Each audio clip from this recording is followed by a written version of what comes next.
When was the last time you were really frightened by a film? Welcome back to my dark corner of this sick world. Come in. It's not locked. 1973's Wicked Wicked is the definition of a gimmick-led film. A new experience to dazzle and challenge your imagination. Almost the entire movie is in split screen. So that, according to the poster, you see the hunter, see the hunted, both at the same time. Coming together when they do. And there are some good moments showing the previous murders. Olive Baker is single, Portland, Oregon. Lorraine Stevenson is single, Washington, D.C., and now this one. Introducing the hotel detective lead. Mr. Stewart? Calling Mr. Stewart? And explaining why he's no longer with the police. Police, don't move! Okay. It turned out he was innocent. Lesson for filmmakers here. A clever gimmick will not make up for the fact that your hero should be in prison. It's not as simple as that. The plot is set in a hotel, but the story is based on The Phantom of the Opera. And in fact, some of the music is taken from the 1925 Silent. Blonde female guests have been vanishing, and it's up to Rick, the murderer, to find out who's responsible. My guess would be the hugely suspicious Jason, but he might just be a red herring.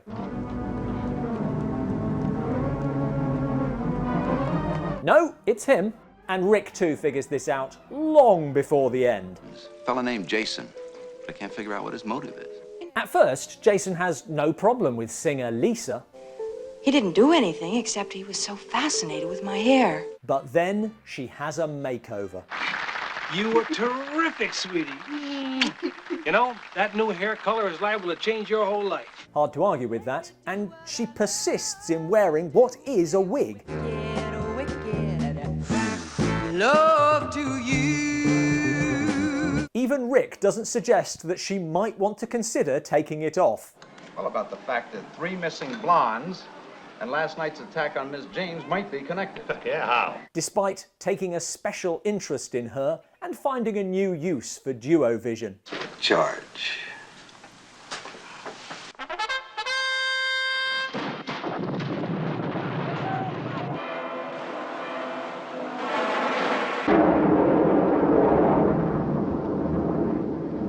I really wish one side finished first, or there were different sized explosions. And that's kind of the thing. As with any gimmick, this has to have a purpose, and the tagline made it quite clear. See the killer's side and the victim's. That's what I went in expecting. That could work, and let's be quite clear about this. That's not what the movie does at all. Take this shot.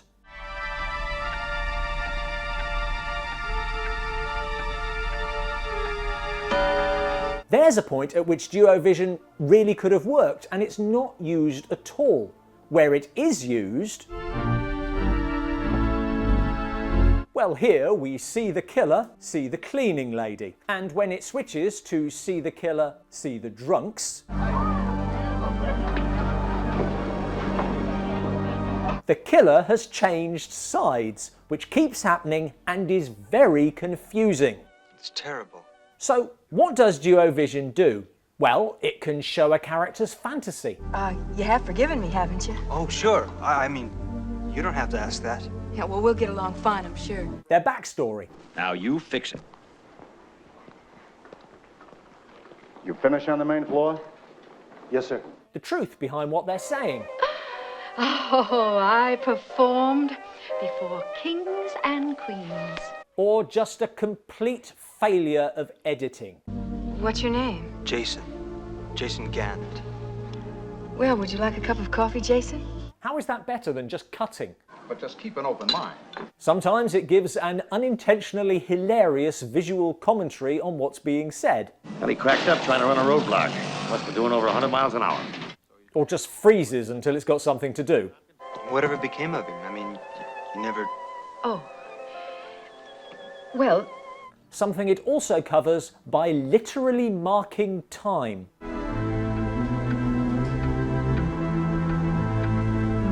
by cutting to the organist.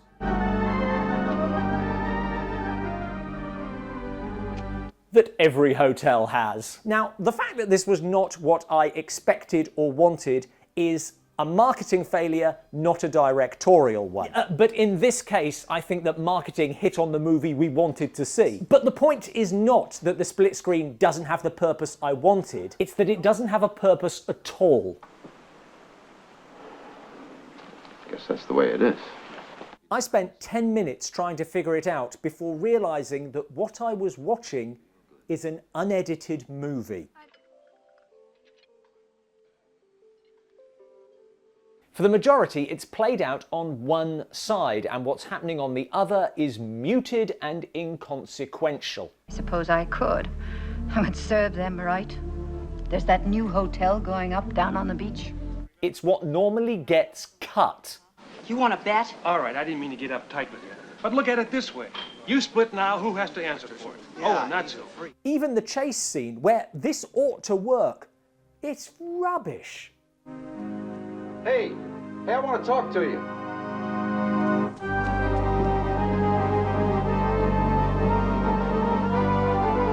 All of which would matter less if it was a good story. Look, I'm getting sick and tired of your cockamamie theory. But the gimmick undercuts the mystery because we know who's doing the killing. Bad movie to be black. Then there is the much vaunted hair colour. Where's Mrs. Carrady's curling iron? A huge part of Jason's motivation.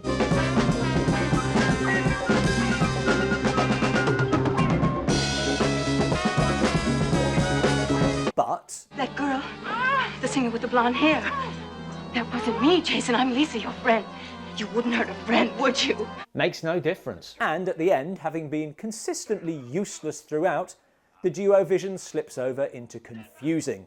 Stay back, all of you! But that's far enough. And weird. Go ahead, jump.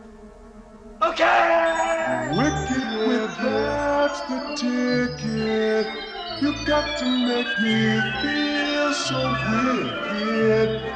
Let me do what I love to do, my wicked, wicked. I sort of want to give marks for trying, but this is the definition of a bad movie, badly made. Surges of ambition, and there are times when we just couldn't care less. Thanks for watching. For better storytelling than this, check out my books. There's a link in the description below. What gimmick actually works in a film? Let us know in the comments below.